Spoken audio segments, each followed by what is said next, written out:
Shalom Ubrahá, amigos da ONG, pergunta ao Rabino, e a pergunta de hoje é do nosso querido Betzalel Cafarello, que mora em Vila Velha, e a querida esposa dele e toda a família, que eles estão perguntando sobre aquela noite da saída do Egito, que Hashem falou para fazer o Korban Pesach. E aquele Korban Pesach, aquele único Korban Pesach, tinha que colocar o sangue do carneirinho, aonde? Na porta. Na porta, do lado de cima, do lado direito, do lado esquerdo. Não precisava embaixo. Embaixo não precisava, né? Então embaixo não precisava, só em cima e dos lados. E por que aquela única vez Hashem pediu para colocar o sangue do Korban, e também se tinha a ver com o Brit Milá, se precisava colocar lá o sangue do Brit Milá também. Então, naquele caso, aquele sangue era só o sangue do carneirinho, do Korban. E por que precisava fazer isso? E a Torá dá um motivo, que Hashem iria fazer com que morressem todos os primogênitos do Egito. Essa era a última praga. E qual era a importância de morrerem os primogênitos do Egito? A importância é assim, que o Egito levou 9 pragas. Em cada uma dessas pragas, eles viram explicitamente que Hashem, que Deus está interagindo no mundo. Quando o rio Nilo se transformou em sangue, depois do Dam teve Tzfadeia, né? Depois tiveram os sapos que saíram do rio, depois os Kenim, que também saíram do rio? Não, os Kenim, Hashem falou para Moshe Rabbeinu para ele pegar um pouquinho de terra do Egito e jogar para cima. Moshe Rabbeinu falou que ele não vai poder fazer isso, que a terra iria se transformar em piolhos, e toda a terra do Egito iria se transformar em piolhos. E aí Moshe Rabbeinu falou, não, essa terra ela me ajudou um dia que eu precisei. Quando? Que Moshe Rabbeinu, se lembra que ele salvou a vida de um judeu, ele teve que matar um soldado egípcio que estava assassinando os judeus a chicotadas, e depois ele enterrou aquele soldado egípcio para não descobrirem que ele matou ele. Então ele falou, essa terra me protegeu, não posso ser ingrato com a terra. Então imagina, se até com a terra você não pode ser ingrata, quanto mais com uma pessoa que te ajuda. Então na prática, aproveitando para agradecer o nosso querido aluno Betzalel Cafarello e todos os amigos da ONG que estão sempre ajudando a nossa instituição comercial. E continuando, o que aconteceu? A gente falou então para Moshe Rabbeinu, para falar para Aaron Cohen, para ele jogar essa terra. Porque para trazer a profecia para o mundo aqui embaixo, para trazer alguma coisa do mundo espiritual para o mundo material, a gente tem que fazer alguma coisa nesse mundo. Então começou com Adam Arishon, né? Adam e Havá. A gente falou para ele que não pode comer a fruta do Etzadat, a fruta da árvore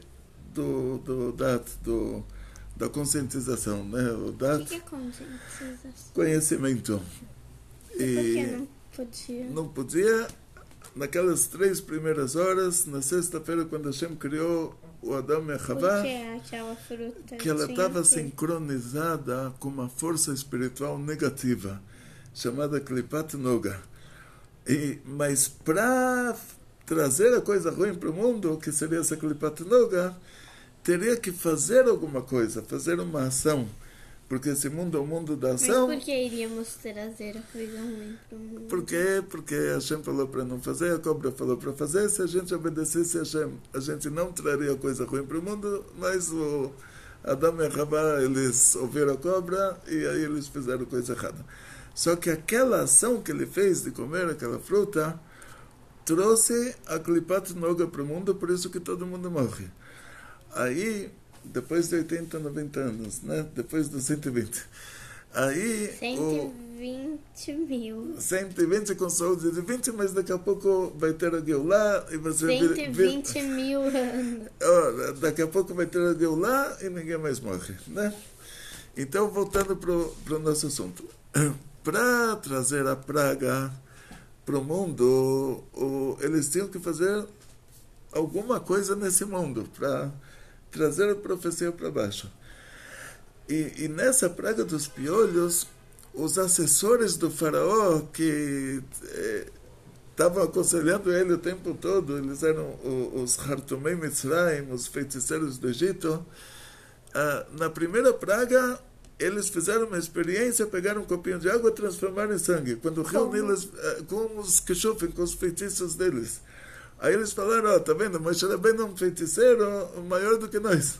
Ele consegue fazer um rio inteiro virar sangue e a gente consegue fazer um copo de água, mas está dentro do mesmo contexto, dentro da mesma categoria. Na segunda praga, que saíram os sapos da água, eles conseguiram fazer isso também. Eles falaram, olha, a gente faz um feitiço, me traz um copo de água, de repente pula um sapo para fora do copo de água. Tem a história que um sapo entrou na barriga do pai, né? Ele mereceu. Aí eles falaram, olha, nós somos pequenos mágicos e Moshe Rabbeinu é um mágico muito grande. Ele consegue fazer magias maiores do que nós, mas ainda está dentro da mesma matéria. Chegou nos piolhos, os assessores do faraó já falaram para o faraó, chegamos à conclusão de que é Deus que está fazendo tudo isso, Hashem está fazendo tudo isso. Como eles chegaram a essa conclusão? Então, Arif, que antes da aula já me trouxe um copinho de água, já fizemos a brachá, né? Então, ela sabe que eu seco aqui nesse clima, a gente não nasceu para esse clima. Então, o que eles falaram para o faraó, os assessores do faraó? Ai, que fofa! Então, os assessores do faraó falaram para ele, tudo que a gente faz de magia, nós fazemos por meio de feitiços. E como funcionam esses feitiços? Tem os demônios, né, as forças espirituais negativas. Eles são criaturas meio espirituais, meio materiais. E eles conseguem interagir entre o nível mais baixo do mundo espiritual, que já é o nível da Klipá, e essa Klipat Noga também está dentro desse nível, só que o nível deles é mais baixo ainda, são Shalosh Klipat Meot, são 3 níveis de Klipá. A palavra Klipá quer dizer casca, né? São 3 níveis de impureza que estão abaixo da Klipat Noga, e no futuro Hashem vai tirar a impureza do mundo, tudo isso desaparece. Mas esses demônios que eles estão dentro desses 3 níveis de impureza, os mágicos, os magos do Egito, eles conseguiam dominar esses demônios e fazer com que eles fizessem coisas, fizessem mágicas, fizessem feitiços. Então, os demônios transformaram a água em sangue, os demônios conseguiram fazer um sapo sair de dentro d'água. Mas o demônio tem um limite dele. O limite dele é que ele consegue fazer uma coisa até um tamanho que é o tamanho de uma cevadinha. É o tamanho de um trigo, vamos dizer assim. Que cevadinha aqui no Brasil ninguém conhece. Mas o tamanho de um trigo todo mundo sabe como é, mas se a coisa é menor do que isso, eles já não conseguem fazer. E na hora que a terra do Egito se transformou em piolhos, o piolho é menor do que uma cevadinha, aí os magos do Egito já falaram para o faraó, olha, a gente está brincando com fogo aqui. É Hashem, é Deus que está fazendo isso. Não é Moshe Rabbeinu, que é um grande mago, é o próprio Deus que está fazendo esses milagres, então não vai terminar bem. Mesmo assim, o que aconteceu? Está escrito que Hashem endureceu o coração do faraó. O que quer dizer endureceu o coração do faraó? Fez que ele não acreditasse em nada. Fez assim, na hora que teve a praga, vou dar um exemplo para você. Esse exemplo eu ouvi de um Hassid Santos, Klosenburg, Rabbi Simcha Reich, 20 anos atrás, ele esteve aqui no Brasil, quando a sinagoga do Rav Horovitz era na rua Mamoré. Roma? Mamoré, aqui perto da entendi Roma, Não, na rua Mamoré, aqui perto de casa, né? Depois eles mudaram para Higienópolis. A comunidade judaica foi mudando para Higienópolis. No Bom Retiro ficaram só as pessoas... Bom Retiro é mais barato, vamos dizer assim. Então, as pessoas que não têm dinheiro. Naquela sinagoga, na rua Mamoré, tinha o Rabbi Simcha Reich. Ele me contou uma história interessante, um exemplo. O que quer dizer que Hashem endureceu o coração do faraó? Ele deu um exemplo que uma pessoa foi para um julgamento e no julgamento ele era um judeu, coitado, foi acusado de uma coisa que ele não fez. O juiz era um antissemita e a pessoa que estava acusando ele também era um antissemita. Aí, antes do julgamento, aquele judeu foi para o juiz, deu para ele $1.000. Aí o juiz falou, você está tentando me subornar? Ele falou, não, eu estou tentando te equilibrar. Porque antes de você ouvir o que aconteceu, você já iria me condenar, porque você é um antissemita. Agora que te dei os $1.000, agora você ficou meu amigo, aí você vai poder fazer um julgamento correto. Você vai poder dar a sua opinião sobre o caso. Você vai poder julgar sem que alguma coisa esteja te pressionando. Então, da mesma maneira, o faraó. Na hora que Hashem transformou o rio Nilo em sangue, qualquer pessoa normal, uma pressão tão grande, iria falar, deixa esse povo sair. Mas Hashem queria o reconhecimento do faraó, que o faraó tomasse a decisão de deixar o nosso povo sair, ele próprio. Então está escrito no Zohar que, como tem o Malchut lá em cima, o reinado lá em cima, isso desce até o esgoto do mundo, que são as klipot. Então o faraó era um Melech, o faraó ele era o rei no nível mais baixo possível, imaginável. E Hashem, na hora que tirou a gente do Egito, ele queria o reconhecimento até desse nível mais baixo, que estava ligado a uma clipa lá em cima, que é chamada Eichal Tanin Gadol, o palácio do grande crocodilo. E isso não é um tema para aulas de hoje, mas o faraó, ele, espiritualmente falando, ele era uma clipa, a maior clipa do mundo naquela época. E depois tinha o Itró que fez todas as idolatrias do mundo. Então Hashem queria o reconhecimento tanto do faraó, que era a maior autoridade civil da época, quanto do Itró, que era a maior autoridade religiosa, que os dois reconhecessem que Hashem é o Deus e que não tem outra coisa que seja um Deus. Ou seja, Hashem queria que o faraó desse a própria opinião dele e não desse uma opinião por causa da pressão que está sendo feita sobre ele. Então, na hora que Hashem transformou o rio Nilo em sangue, já é uma pressão. Aí o faraó não vai dar a própria opinião, ele vai falar, olha, contra uma coisa dessas eu não consigo lutar. Então Hashem endureceu o coração dele, deu para ele muita coragem, para que ele pudesse dar a própria opinião. E na hora que chegou nos piolhos, os assessores dele falaram a verdade, que até agora eles achavam que Moshe Rabbeinu era um grande feiticeiro maior do que eles, conseguia fazer um feitiço numa quantidade maior do que deles. Mas agora eles viram que é Hashem, é Deus que está fazendo tudo. Mesmo assim, o faraó tomou a decisão de não deixar o nosso povo sair do Egito. Ele estava sabendo, ele estava vendo, os assessores dele falaram para ele que é Hashem que está fazendo os milagres, até que chegou antes da 10ª praga, chegou na 9ª praga, e aí já não tinha mais o que fazer. Essas 10 pragas, elas são vinculadas com as 10 sefirot, de baixo para cima. E também o que ele fez com as pessoas vai acontecer. Isso porque, mesmo, sim. A causa do rio se transformar em sangue é porque o pai estava passando mal e os feiticeiros dele falaram para ele que tomar banho de sangue deixa melhor. Daí ele juntam 113 crianças judias para tomar banho com o sangue dela. Uau. E daí o rio se transformou em sangue. Tá vendo o que ele fez? Ele levou. Aí o que aconteceu? Que chegou já no final, então nosso povo passou, cada praga demorava uma semana. Depois, 3 semanas, Moshe Rabbeinu avisava da praga que ia chegar uma nova praga. De uma maneira genérica, não foi com todas as pragas esse cronograma, mas a gente começou com um dam, que o rio Nilo virou sangue, Tzfardea, Kinim.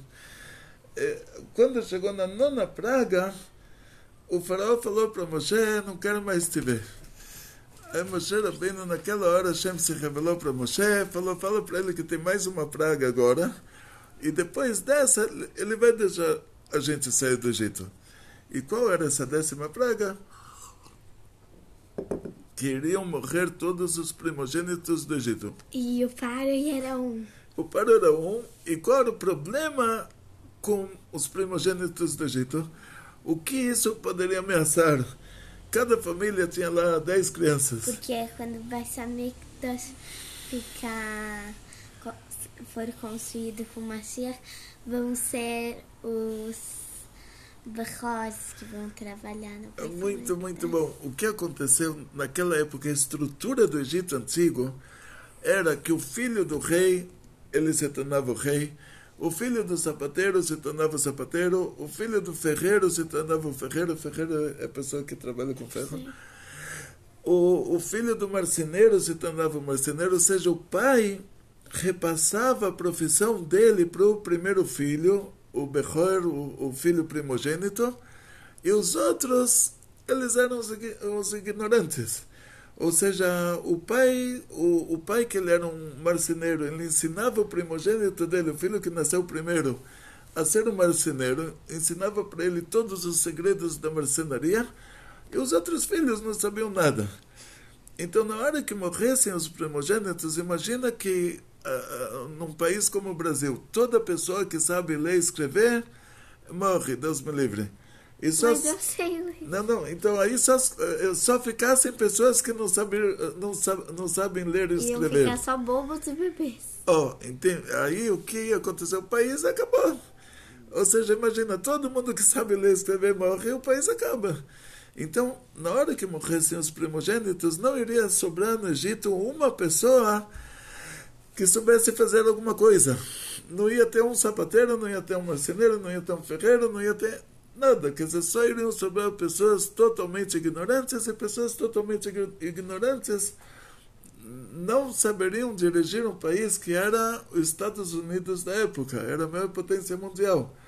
Então isso, para um líder civil, para um rei, é um maior desastre do mundo. Como pode ser que o rei, que tem um país que todas as pessoas são estudadas, de repente só sobram pessoas que não sabem ler e escrever? O rei não tem como dirigir um país assim. E aconteceu pior do que isso. Sendo que as mulheres egípcias, elas não tinham tznius, né? Elas não tinham pudor. Então elas tinham primogênito. Eu não vou entrar nesses detalhes, que a nossa aula sem entrar nos detalhes. Mas não tinha só um primogênito em casa, elas tinham outros, né?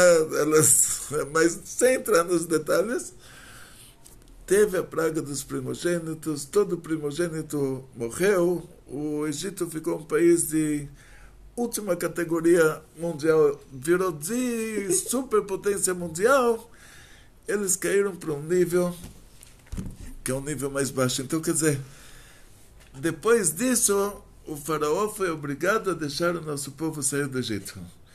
Só que, antes disso acontecer, os anjos lá em cima, eles falaram: olha, esses são idólatras e esses são idólatras. Quer dizer, tanto os judeus estavam rezando para os animais que eram os deuses egípcios, como tem hoje vaca sagrada na Índia, e naquela época tinha carneiro sagrado, tinha boi sagrado. Era moda, né? Tipo, era alta sociedade, era bonito eles rezarem para o carneiro, era bonito eles rezarem para o boi. Então, os judeus também, coitados, estavam envolvidos nessa idolatria. Eles estavam no nível de 49 portões de impureza, 49 portões de tumá. Então, o tribunal divino, os anjos falaram, pera, o que foi prometido para o nosso patriarca Abraão é que eles iriam ficar 400 anos no Egito, né? Estão saindo depois de 210. Eles têm que ter algum mérito para sair de lá. E eles estão se comportando como os egípcios. E a Geulah, a redenção deles estava sendo antecipada. Mas no mérito do quê? Então Hashem falou, vocês pegam agora os carneirinhos que são o Deus principal do Egito, e vocês vão amarrar ele no pé da cama, e de repente, imagina, todas as lojas de carneirinhos, chegam todos os judeus, compram todos os carneiros, não sobra um carneiro no Egito, o egípcio quer rezar para o carneiro, não encontra, fala, cadê o meu Deus? Aí fala para ele, olha, os judeus compraram o seu Deus, amarraram ele no pé da cama. E aí os egípcios perguntaram para os judeus por que vocês compraram o nosso Deus e amarraram ele no pé da cama. Eles falaram que a gente vai sacrificar o seu Deus aqui, vamos matar o seu Deus, e nesse mérito a Hashem vai fazer um milagre, o seu filho primogênito vai morrer e vocês vão deixar a gente sair do Egito por causa disso. Na hora que o egípcio ouviu isso, ele falou, 9 pragas já aconteceram, tudo que Moshe Rabbeinu falou já aconteceu. Então foram reclamar para o faraó, tentaram dar um golpe de estado e não conseguiram. Chegou aquela noite, que era a primeira noite de Pesach da nossa história, e a palavra Pesach, o que quer dizer? Quer dizer um pulo, né? Que Hashem iria fazer com que morressem todos os primogênitos do Egito, mas iria pular essas casas que tivessem sacrificado o Deus do Egito. E aí eles receberam uma ordem divina de fazer a shchita no carneirinho, fazer o abate do carneirinho e colocar o sangue desse carneirinho nos 3 lados da porta, o lado de cima, o lado direito, o lado esquerdo. E isso era só o sangue do carneiro, não estava envolvido aqui o sangue do Brit Milá. O sangue do Brit Milá foi outro mérito que eles tiveram. Mas nesse caso, colocar na porta, só colocaram o sangue do carneirinho. E a gente hoje não poderia fazer isso, quer dizer, hoje você não pode ter, pela Torá, a gente não pode ter proveito da idolatria. Então, se a gente for visitar a Índia e for junto com a gente um sheikhet, que ele sabe fazer uma shchita, a gente não pode comprar lá uma vaca sagrada e fazer a shchita dela, porque é idolatria, né? Não, mas quando a gente fala que tem que sacrificar a idolatria, eles sacrificaram a idolatria, colocaram o sangue do carneirinho nos 3 lados, no lado de cima, direita e esquerda. E aí naquela noite, a casa que tinha esse sangue do carneirinho em todos os lados, naquela casa o primogênito deles não morreu. E nas casas dos egípcios que não tinha isso, o primogênito deles morreu. Na hora que isso aconteceu, teve um grito muito grande no Egito, pior do que o jogo que aconteceu. Aqui tinha um jogo de futebol que os berros a gente já viu desde o estádio, que não sei onde que era esse estádio, a gente já viu até aqui. Então teve um berro lá que todo mundo pediu para a gente sair do Egito. Aí os judeus foram para a casa dos egípcios. Daí o padre começou a chorar. Aí o faraó entrou no desespero, começou a procurar o Moshiach. Ele saiu de pijama. Mas aí, continuação. Naquela noite, eles pediram para a gente sair do Egito. Os judeus falaram para os egípcios: olha, como a gente pode fazer uma festa no deserto? Nós não temos roupas normais, vocês escravizaram a gente até hoje, nós não temos uma joia, não temos uma roupa. Deram para eles joias, deram para eles roupas, falaram: vocês têm que sair agora. Quer dizer, até aquela hora não deixaram eles saírem. Naquela hora ficou o contrário. Pediram para eles saírem imediatamente, mas tão Mas rápido. aí depois o padre mudou de ideia e correu atrás. Mas pediram para eles saírem tão rápido, que não deu tempo nem de preparar sanduíche para comer no meio do caminho. Aí o que eles fizeram? Eles prepararam uma massa, colocaram num saco. E o sol, de tão forte que estava, transformou essa massa em massa. Olha, muito bonito, muito bom. Eles saíram de lá só com um matzot. O que aconteceu na prática? Depois disso, o faraó ainda correu atrás deles. E aí Hashem fez a 11ª praga, vamos dizer que aí já era nível Keter, que as 10 pragas eram as 10 sefirot de baixo para cima. E daí o mar se abriu, já é o Keter que está acima da sefirot. E eu aprendi na Shulda que não foi só o mar que se abriu. Tipo, todo lugar que tivesse água tinha aberto naquela hora. Se naquela hora eu fosse beber um copo de água, estaria aberto também. Olha, se eu estivesse na piscina, teria abrido também. Uau, muito, muito bom. Olha, então é isso. O que mais se conta para todo mundo sobre Pesach? Fala Pesach, Kosher, Umbrella. Então a gente deseja para todos vocês, então, em primeiro lugar, para o nosso aluno Betzalel Cafarello, para a esposa, para os filhos. A esposa dele se chama Najib. Nossa família também no Líbano era Najib. E depois um dia vamos aí para Vila Velha nos encontrar pessoalmente com vocês. Então, Betzalel e a esposa e os filhos, muito obrigado pelo seu apoio, muito sucesso, muita saúde, muito dinheiro, muitas felicidades. Pesach Kasher Besameach e a Freilich Kosher em Pesach e muita alegria. Tchau.